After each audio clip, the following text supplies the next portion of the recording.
Welcome into the Invest Well Show. I'm excited that we're going to be venturing into a three-part series. This is part one of the series, and the series is going to be called Preparing Your Portfolio for a Market Crash. Listen, the market moves all over the place, and depending on when you're watching or listening to this, there can be some volatile times in the markets. How do you prepare your portfolio for a crash? You're not going to want to miss this series. Part one today on the Invest Well Show.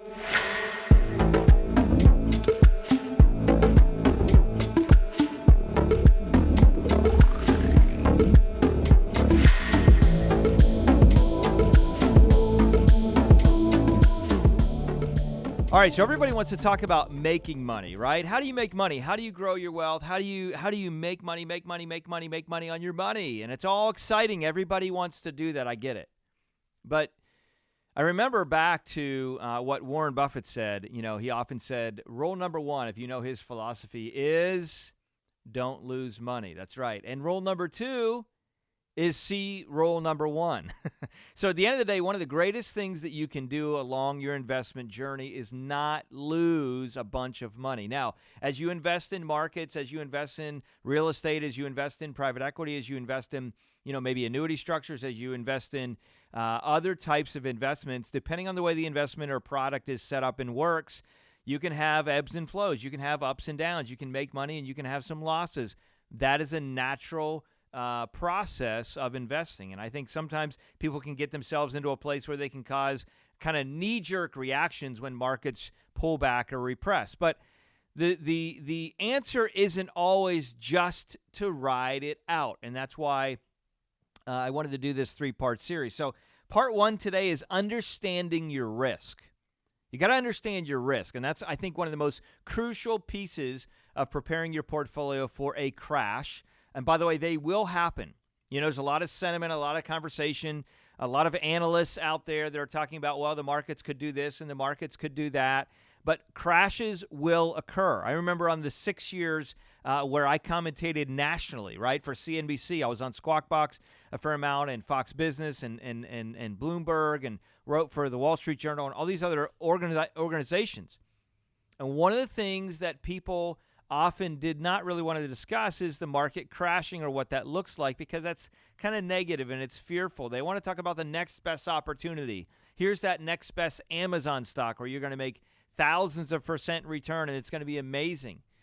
But one of the things we have to understand is we have to prepare our portfolios for a crash. And one of the ways that happens is through understanding risk.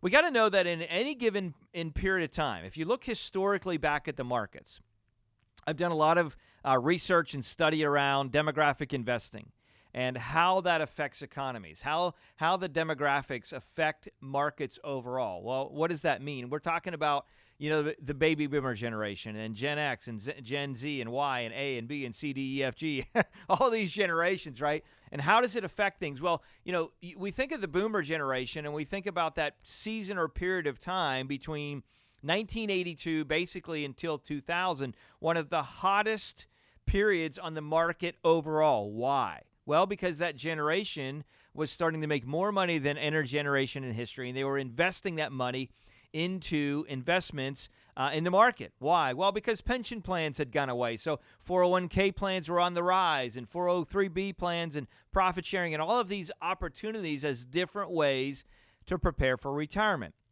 So now we say, okay, well, we get that, and there is movement in markets, but Mike, is the market really going to crash like it did in back in the Great Depression era?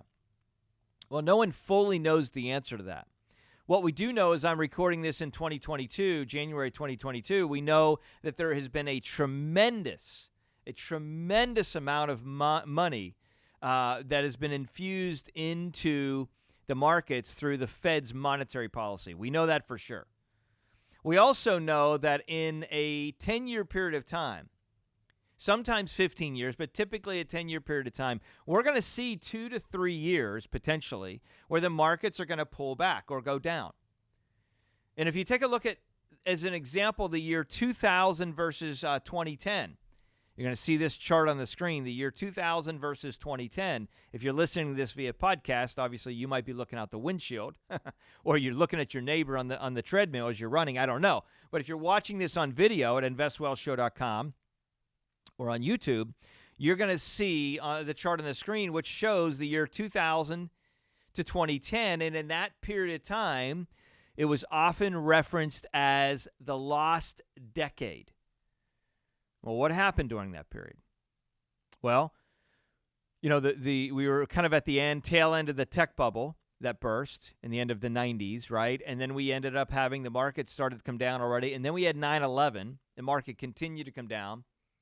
And then in 2003, the market started to recover, and it grew, and the Dow went up almost 100% from 2003 to 2007. And then we had the mortgage crisis. Now, a lot of people don't know that a lot of the reason behind that wasn't necessarily just the subprimes, although that was a big part of it, and they were packaged with garbage inside of them.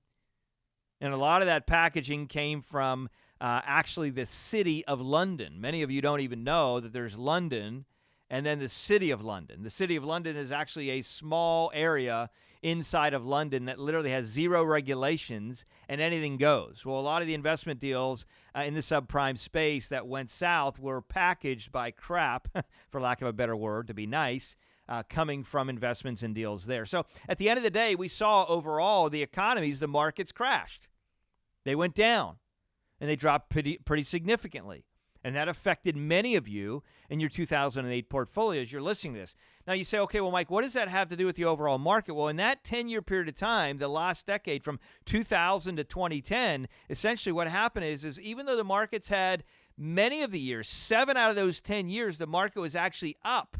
But because of the strong pullback in 01 and 02, and then in 08, they're calling it, the terminology is the lost decade. Meaning that the markets in general did not make money during that period of 10 years. Now, as you're listening to this, depending on your age, you know, you may say, well, geez, I made money in that 10-year period of time. But a lot of you were working, right? And you were putting money into your retirement account during that 10-year period. So you were participating in dollar cost averaging and all of these other things. But if you were retired and you were just, you know, let's say in a market fund that just tracked the market, you were in a place where you didn't fare very well. And by the way, if you were in a place where you were withdrawing income from your portfolio, the problem was exacerbated even more. So this is a serious thing, and that's why the first part of this preparing your portfolio for a market crash series, part 1, is understanding your risks. So let's dive right into that. I did a little setup for you, but let's dive into understanding your risk. So when you understand your risk, you're really understanding what could happen to my portfolio, what could happen to my investments should the market turn down. Okay, so right now, as I'm shooting this again, the markets have pulled back this year. A lot of tech stocks have sold out and things like that, sold off, and we're seeing a pullback from there, which is pulling the Dow and the S&P and everything else down. But the question is, will this be a bigger issue? Will this actually be a more challenging thing where the markets really pull back? You know, we're seeing some of these new variants come out and all this kind of stuff. Regardless of the noise and the nonsense there, the problem is we still got people beating to the drum of concern and fear, and that's going to cause people to be in a place where they are, you know, shutting things down. I just read a report the other day where Royal Caribbean is shutting down their cruises again, right? Well, that's going to have a ripple effect on the economy and things like that, and there's other things like that. So if we do have a significant pullback, we need to understand our risk. So understanding your risk, what does that mean? Well, that means if the market drops 40%, right, how much negative would you see on your portfolio? So if you got $1 million portfolio or $5 million or $10 million or $100 million or $500 million or $500,000, whatever the number is, right? It doesn't matter. How much pullback would you see? Let's just use 10 million as an example because it's an easy number, right? It's simple, easy math. If you got $1 million, if you got 20 million, if you got 100 million, whatever your number is in there. Well, let's just use 10 million as an example. So let's say you were in an all-in market portfolio. You own mutual funds and ETFs and stocks that were pretty much moving to the beat of the market.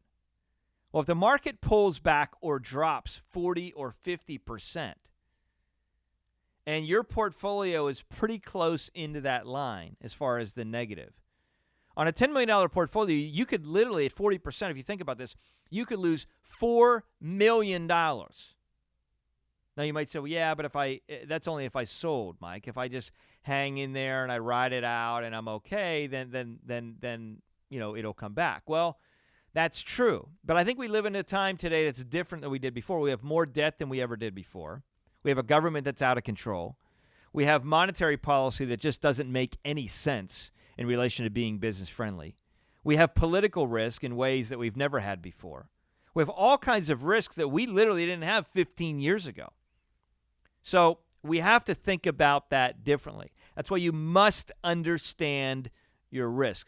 How about, let's talk about a specific stock. So let's say you own Apple or you own Tesla or whatever it may be, and you have a lot of your portfolio, 15, 20%, 25% in this one particular stock. Maybe it's a company stock, and you have more than that in a company stock. I don't know. That's publicly traded now. Let's use that as an example, okay? Do you know your risk in that stock? In other words, what is the back history of that stock? What is the largest pull down or drawdown periods for that stock? Has it been 30%, 40%, 50%? What is it? Do you know what that looks like?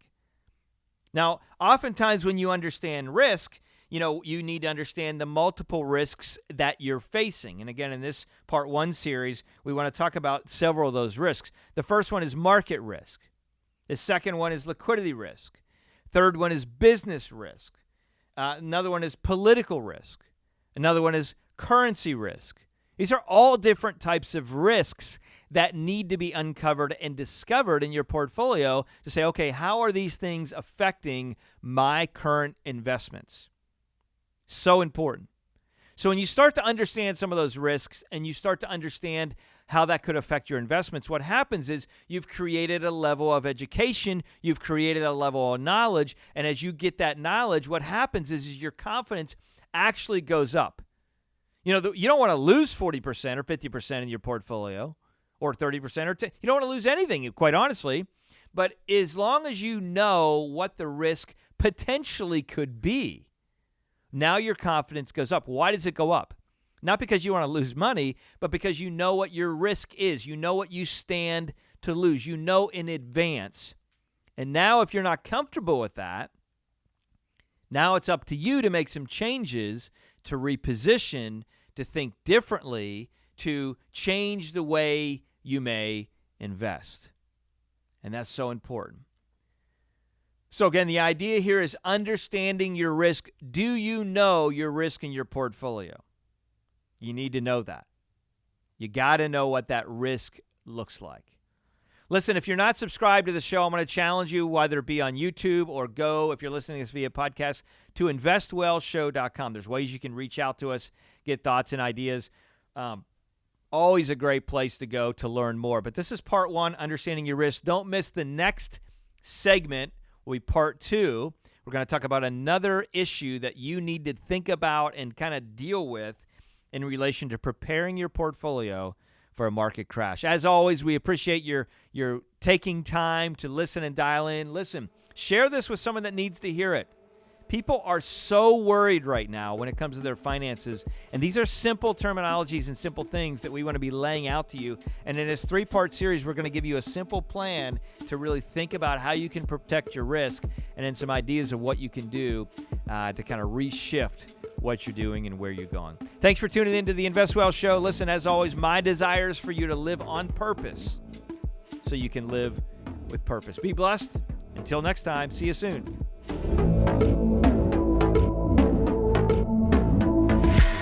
Keep in mind, the information shared on this show is not to be considered investment advisory advice.